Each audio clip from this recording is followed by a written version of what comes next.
या सबरिया रे सबरिया दिल हम लगा बैठे। आप उधो केवल इतना जाकर के बोल देना। और कन्हैया से दूसरी बात ये भी बोलना कि भगवान आप जहां हो, अगर आपकी प्रसन्नता हमसे दूरी में है तो प्रभु हम आपकी ही प्रसन्नता में अपनी प्रसन्नता का भाव बना करके रहेंगे, लेकिन नाथ कृपा दृष्टि जरूर बना के रखना। जमाने ने हमको क्या क्या कहा है, उधो हम आपको क्या बताएं। और वह कन्हैया को याद हो या ना हो, सारे संसार ने ना जाने क्या क्या कहा है भगवत प्राप्ति में, भगवत प्रेम स्नेह अनुराग में। लेकिन फिर भी उधो हम सभी की वक्तव्यता को अनसुना करते गए, लेकिन कन्हैया के प्रेम को हमने कम नहीं किया। ओ जमाने ने हमको क्या क्या कहा है, सब कुछ भुला बैठे सबरिया दिल हम लगा बैठे। उन कन्हैया से हमारा स्नेह तारतम्य जुड़ा रहे हमेशा, केवल इतना ही भाव है। और ये तो उधो आप कहो या ना कहो, कन्हैया कहें या ना कहें, लेकिन मुझे पूर्ण विश्वास है क्या कहीं ना कहीं तो मुलाकात होगी, हो कहीं ना कहीं तो मुलाकात होगी। क्यों अपना बना बैठे सबरिया दिल हम लगा बैठे। सबरिया सबरिया रे सबरिया दिल हम लगा बैठे। समस्त ब्रजमाताओं ने उधो के लिए संदेश दिया है, प्रणति करते हुए प्रणाम करते हुए उधो जी ने विदाई ली है। सुखदेव बाबा कहते हैं परीक्षित जी, उधो जैसा ज्ञानी 2-3 दिन की बोल के आने वाले महापुरुष आज 1 नहीं 2 नहीं 7 नहीं 7 माह पूर्ण हो जाते हैं, तब कहीं उधो जाके कन्हैया के पास जाके बोलते हैं प्रभु प्रभु आपका हृदय कोमल नहीं है, आपके हृदय में दया नहीं है। अरे आप जाकर के देखो तो सही, उन ब्रजवासियों का प्रेम स्नेह अनुराग आपसे कितना लगा हुआ है। कन्हैया आपको दया नहीं आती, आप अपने मैया बाबा के पास पहुंचो। भागवत टीका में वर्णन आया है, एक ही बार मिलना जुलना हुआ है, वो भी यज्ञ में। बाकी कन्हैया का जब से जाना हुआ तब से उनका पुनः दर्शन नहीं उन लोगों को प्राप्त हुआ। सुखदेव जी कहते हैं उधो जैसा ज्ञानी व्यक्ति भी ब्रजवासियों के प्रेम स्नेह अनुराग को देख करके स्वयं प्रेम की भाषा बोलना चालू कर देते हैं। वेदों में 2 ज्ञानी बतलाए हैं। कितने? 2 ज्ञानी बतलाए। भागवत टीका में ज्ञानी कहा गया है उधो के लिए, तो उधो बहुत विद्वान है, बहुत ज्ञानी है। और रामचरितमानस में अगर दृष्टि डाली जाए तो रामचरितमानस का ज्ञानी कोई और नहीं, मां साहब राजा जनक होते हैं। राजा जनक के पास में इतना ज्ञान था, इतना ज्ञान था, लेकिन राजा जनक के जैसा ज्ञानी व्यक्ति भी जब अपनी बेटी सिय सुकुमारी की विदा करता है, उस समय राजा जनक का भी ज्ञान धूल में मिल जाता है। उधो का ज्ञान द्वापर में ब्रजमाताओं मां यशोदानंद की परिभाषा को देखते ही धूल में परिणत होता है, और रामचरितमानस में राजा जनक का ज्ञान अपनी बेटी की विदाई करते समय धूल हो जाता है। राजा जनक सभी को उपदेश दिया करते थे, बड़े बड़ी पंचायतों का न्याय किया करते थे, क्योंकि इतने विद्वान थे।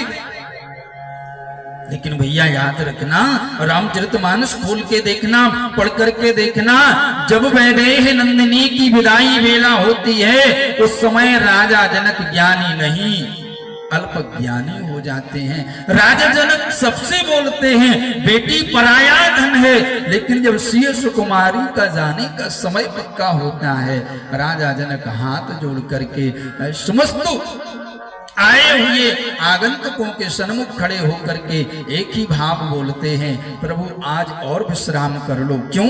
अगर आप आज रुक जाओगे तो हमारी सीय सुकुमारी एक रात एक दिन हमारे साथ में और ठहर जाएगी। क्यों?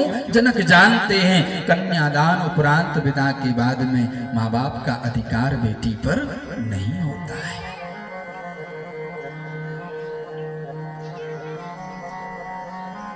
यहां तक कि भैया आनंद रामायण में वर्णन आया है, महाराज राजा जनक ने स्तुवन करते हुए सूर्य भगवान से कहा है, अरे सूर्य, अरे रवि, रथ समेत रवि था केहू निशा कवन विधि होई। बेटी की विदाई भी प्यारे बड़ी देहनी विडंबनीय विदाई होती है। एक बाप का अगर बेटा युवान अवस्था में मर जाए तो पिता का उतना हृदय विदीर्ण नहीं होता, लेकिन प्यारे जिस दिन हृदय का टुकड़ा बेटी घर के आंगन से बाहर निकलती है उस दिन वह पत्थर हृदय पिता का भी पिघल जाता है। और जिसने बेटी को विदा किया होगा उनको इस स्थिति का पता भी होगा। राजा जनक सूर्य भगवान से प्रार्थना कर रहे, हे सूर्य देव, अगर आज आप रुक जाओगे तो रात्रि नहीं होगी, सूर्य अस्त नहीं होगा, दिन ही बना रहेगा, और जब दिन ही दिन बना रहेगा तो हमारी बेटी सीता हमारे पास बनी रहेगी। रात्रि होती है प्यारे, तो उस मध्य रात्रि में राजा जनक राजा दशरथ गुरु देवों के कक्ष में जाकर के लेट करके वंदन करते हैं, प्रणाम करते हैं, भैया एक दिन और बारात के लिए रोक लीजिए, बस एक दिन और जैसे ही वह दिन पूर्ण होता है दूसरे सूर्योदय पर फिर जाकर के वह राजा जनक फिर विनती करते कि आज और रुक जाओ। तो राजा जनक का ज्ञान धूल परिणित हुआ। बेटी की विदाई और समस्त वेदोक्त विधियों में बेटी की विधानता के लिए कहा जाए जितना उतना कम है। यहाँ तक कि निरूपण हुआ, वर्णन हुआ है, जिसके गृह में कन्यादान लेने का सौभाग्य बन जाए समझ लेना उसके हजारों यज्ञ एक बेटी के कन्यादान पे माने जाते हैं। और आज की स्थिति क्या बनी है? अगर घर में 2-4 बेटी हो गई सो ही घर में माँ बाप के दादा दादी के मुंह टेढ़े टाढ़े बनने लगते जैसे लखवा लग गौ हो। हाँ नहीं भैया, ऐसा भाव बनाओ जिसके गृह में बेटी का आना होता है वह राजा जनक जैसा ही सौभाग्यशाली होता है। हर पिता की हर माँ की गोद में बेटी का खेलना नहीं हो पाता। बेटा एक कुल की इज्जत को नहीं बचा पाता, लेकिन रामचरितमानस में बेटी के लिए एक नहीं भैया 2 कुलों की देवी कहा गया है। और यही बात, यही प्रार्थना राजा जनक ने भी कही है, वैदेही नंदिनी आज से आपका एक नहीं 2 कुल का निर्वाहन रहा। अभी तक जैसे आप हमारे यहाँ रही वैसे ही उस कुल में जाकर के यश कीर्ति वैभव बना करके रखना। दूसरी बात, जितना त्याग एक बेटी अपने बाप के लिए कर सकती है उतना त्याग शायद बेटा भी नहीं कर सकता, चाहे भले ही कृष्णांत मिश्रा क्यों ना हो।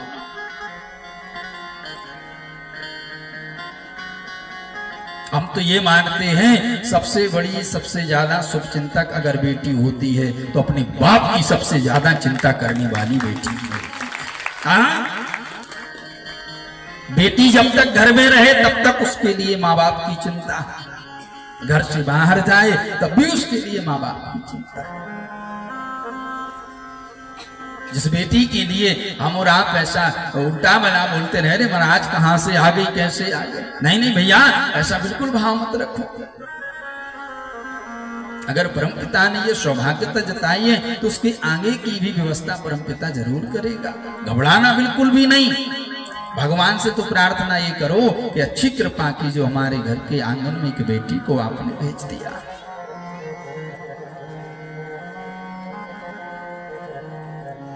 अगर पिता घर से बाहर रहता है, खेत में मजदूरी करता है, घर में बेटा बहू लेटे रहते हैं अजगरों के जैसे, लेकिन जैसे ही प्यारे याद रखना बाप की आवाज बेटी को सुनाई देती है, वह बेटी हाथ में जल का पात्र लेकर के दौड़ लगा के आती है। क्यों? पिता खेत से आ गए, अब इनके लिए जल जरूर देना है। कोई चिंता करता है तो कोई होता बेटी। बेटा पूछे या ना पूछे, लेकिन बेटी जरूर पूछेगी आज आपने क्या खाया है, या आज आपके लिए क्या चाहिए। ये कब तक की स्थिति यहाँ की और दूसरे कुल की भी है। ससुराल में भी अगर बेटियां रहती हैं तो वहां से भी वह बेटियां चिंता करती हैं। स्वयं भोजन की थाली पर जब वह बेटी खाने को बैठती है, उस समय उस बेटी को कुछ याद आए या ना आए, लेकिन उसके अपने माँ बाप याद जरूर आ जाते हैं और तुरंत पूछना चालू करती कि भोजन हुई कि नहीं।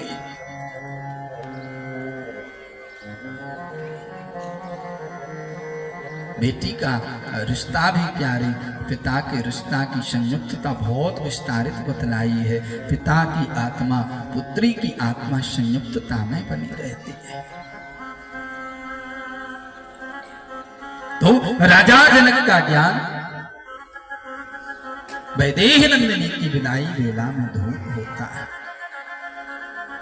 राजा जनक ने ज्ञान भी दिया, उपदेश भी दिया, श्री सुकुमारी को समझाया भी,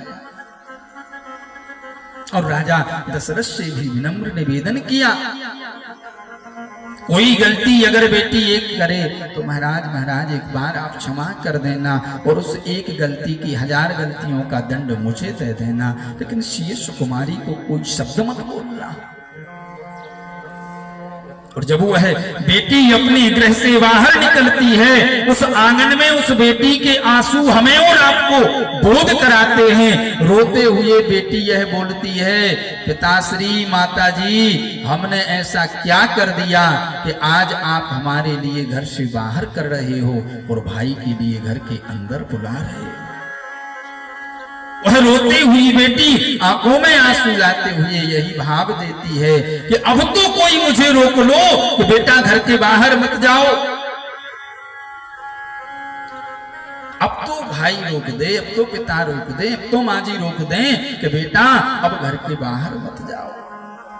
क्यों? विवाह के पूर्ण जाना वर्जित हो गया। यहाँ नहीं जा सकते, वहां नहीं जा सकते, ये नहीं कर सकते, वो नहीं कर सकते। वह रोती हुई बेटी यही बोलती है कि आज क्यों नहीं कोई रोक रहा कि बेटा तुम्हारा ही घर है, तुम भी आ रह सकती।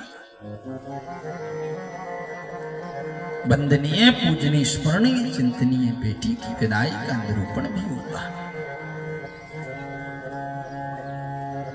अकेले माता राम आने गए हैं, हाँ मोड़िए गाँव ज्यादा हो गई तो समस्या बन गई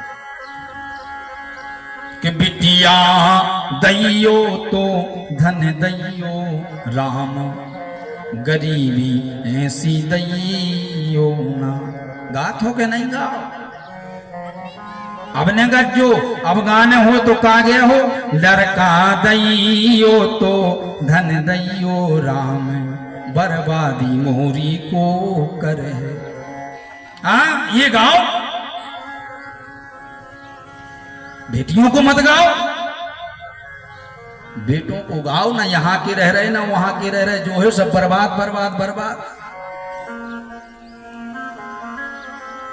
सिया कुमारी के श्री चरणों में वंदन किया, नमन किया।